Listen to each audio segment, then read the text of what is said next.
foi publicada a MP 905, uma medida provisória, sempre um ato da Presidência da República. Por que ela é feita em forma de medida provisória? Ela é acionada sempre que tem um tema de urgência e relevância. Por que eu estou dando essa explicação? Porque já tem muita gente dizendo que o que a MP trata, que o conteúdo que a MP trata, não era um tema de uma necessidade de alteração tão rápida. Pelo contrário, seria interessante que ela passasse pelo Legislativo para ser debatida. Então vamos ao conteúdo, né? A MP 905 é a MP da Carteira de Trabalho Verde e Amarela.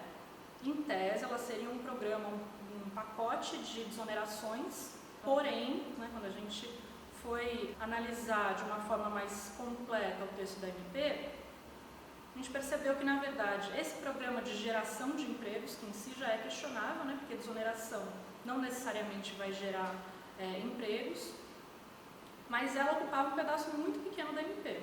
E as outras mais de 20 páginas dessa medida tratavam de leis completamente diferentes. Por exemplo, alteração na lei de PLR, alteração na lei de microcrédito, alteração nos contratos temporários e, para nossa surpresa, também tinha escondida ali no seu interior uma verdadeira nova reforma trabalhista, uma segunda etapa da reforma trabalhista, porque ela alterava nada menos do que 187 itens da CLT. Do que trata essa primeira parte da MP 905?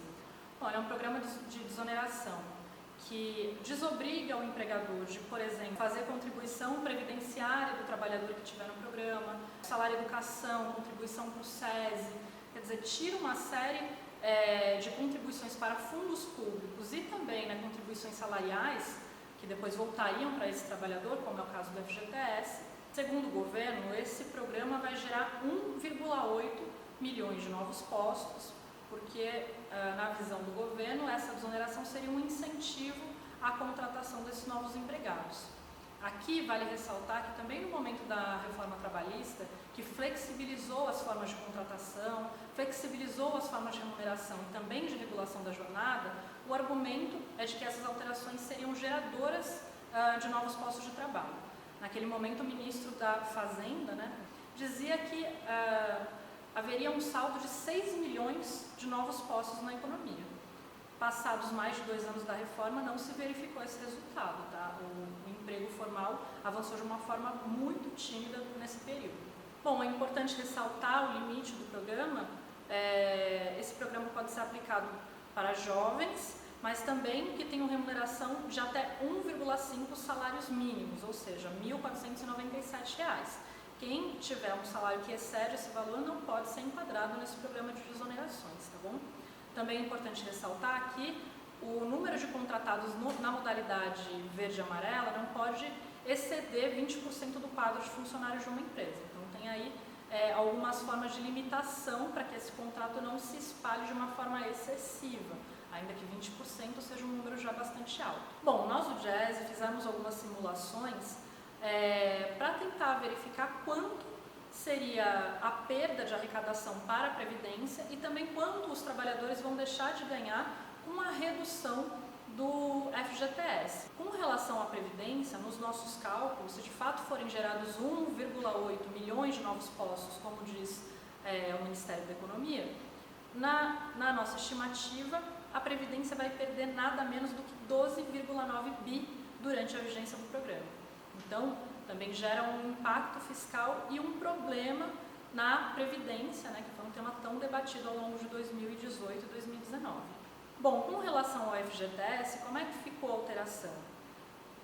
Hoje, o empregador paga 8% sobre o salário do trabalhador em forma de FGTS. Na carteira verde e amarela, esse recolhimento pode ser de apenas 2%. E também aquele valor de 40% de indenização que o trabalhador recebe em caso de demissão sem justa causa, ele é reduzido no caso da carteira verde e amarela para 20%.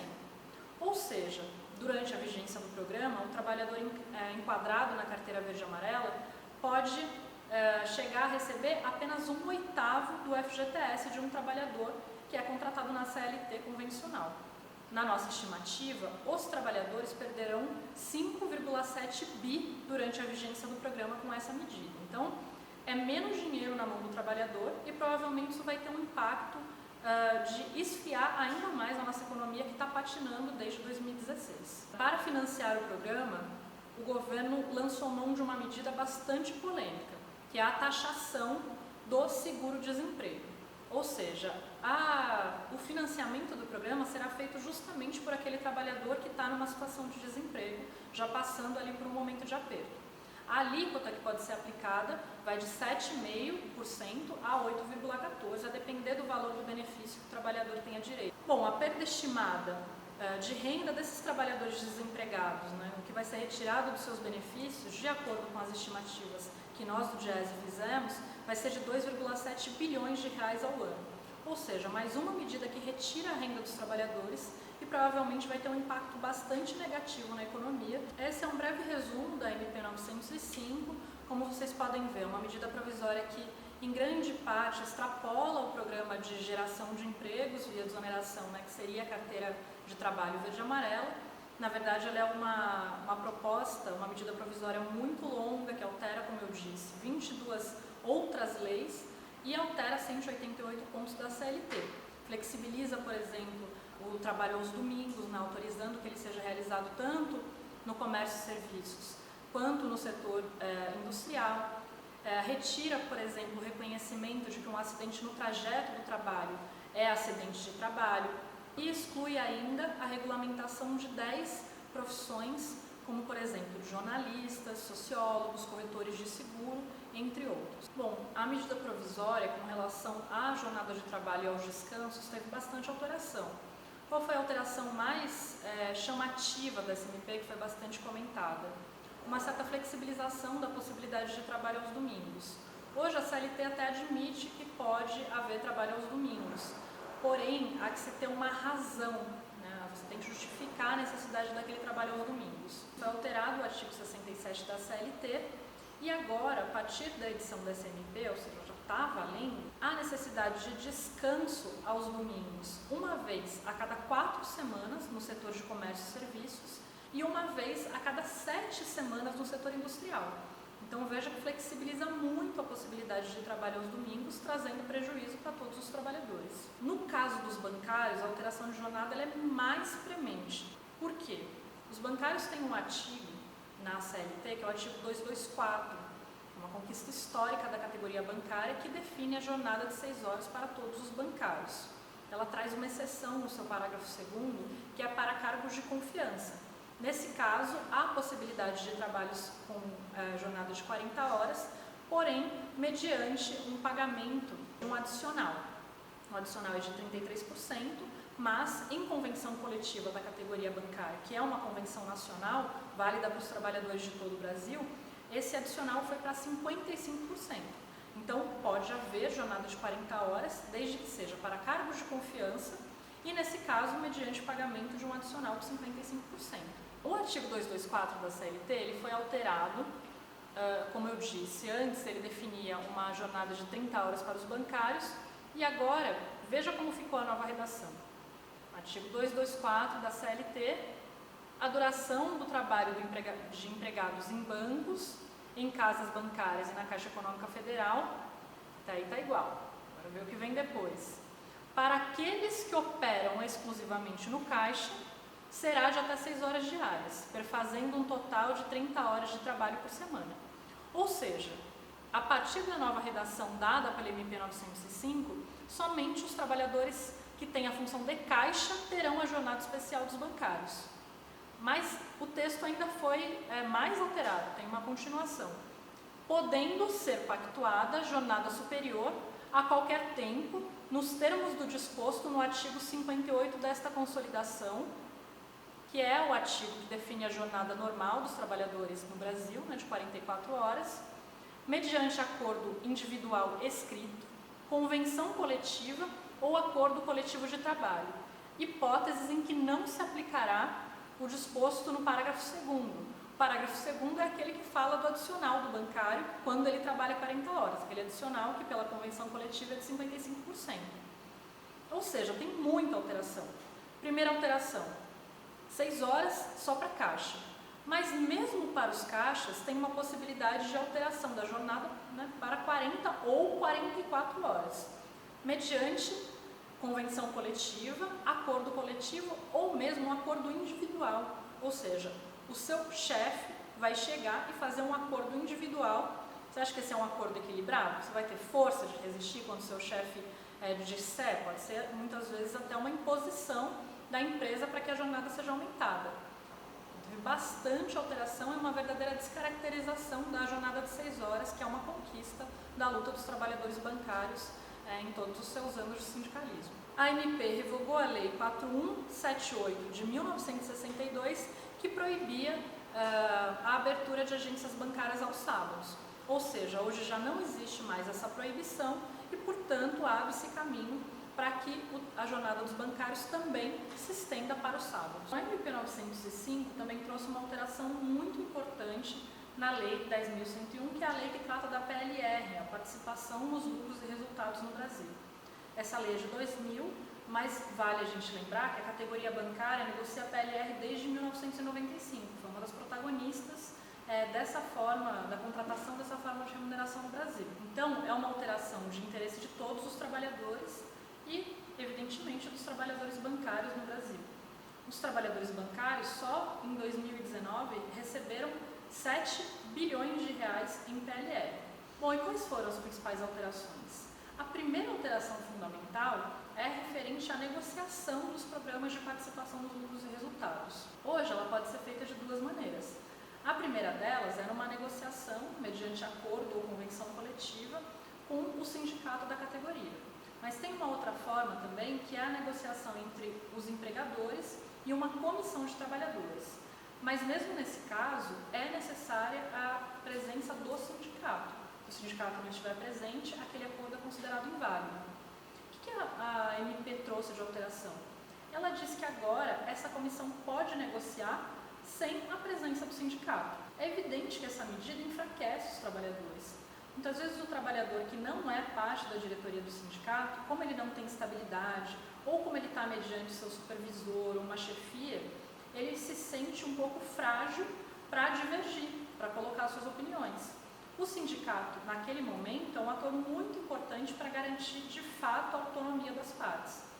No sindicato dos bancários, por exemplo, muitas vezes os trabalhadores procuram o sindicato para estarem presentes nesse momento, porque eles dizem que não se sentem confortáveis de se posicionar em frente às suas chefias. Então, essa retirada do sindicato da negociação fragiliza muito os acordos de PLR e provavelmente vai oferecer perdas para os trabalhadores. Então, dá para notar que a MP 905 de fato dialoga muito com a reforma trabalhista que foi realizada em 2017. E teve outra alteração que afeta muito as instituições financeiras públicas no Brasil, que é a alteração da Lei 7998 de 1990.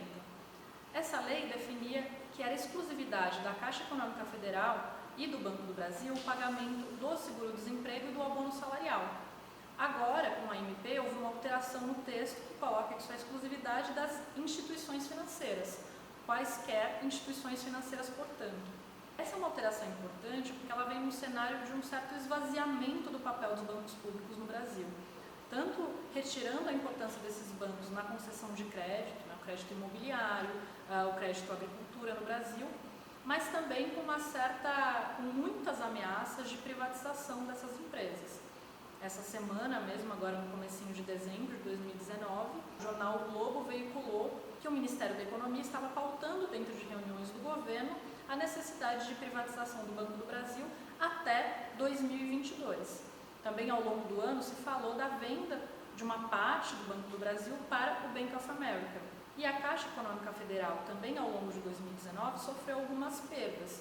Por exemplo, em 2019 houve um leilão da Lotex por um preço baixo e as loterias são uma parte muito lucrativa, da Caixa Econômica Federal, que rendeu cerca de 60 bi ano passado, dentre os quais 27 bi foi destinados para programas sociais, por exemplo, para o FIES. Então, a MP vem reforçar já uma política declarada do governo federal de esvaziamento das instituições públicas no Brasil, que são fundamentais para o desenvolvimento sustentado da economia brasileira. Com relação ao microcrédito, teve algumas alterações também. Hoje, o Conselho Monetário Nacional determina que 2% dos depósitos depósitos à vista devem ser direcionados para o fomento ao microcrédito no Brasil. Então, é uma obrigatoriedade. Caso o banco não direcione 2% dos depósitos, o que acontece? Esse dinheiro fica retido no Banco Central sem nenhum tipo de remuneração. Então, é uma forma de penalidade para os bancos, né, que não fizerem um incentivo a esse programa. A alteração trazida pela MP flexibiliza um pouco a necessidade de direcionamento dos 2% dos depósitos à vista para o microcrédito. Então, pode ser que por um ato interno ao Banco Central seja de alguma forma modificado esse percentual. Bom, a MP também alterou o critério de enquadramento no programa, que antes tinha como limite uma receita bruta de R$200 mil e agora vai para R$360 mil, então amplificando um pouco, né, o alcance do programa. Uma outra alteração da MP é que anteriormente era estabelecido que precisaria haver um encontro pessoal, né, físico, com o cliente a quem seria concedido o microcrédito. Agora já não há mais essa necessidade. Essa é uma das alterações que foram feitas para que as fintechs, essas empresas de tecnologia do setor financeiro, também possam entrar neste ramo do microcrédito.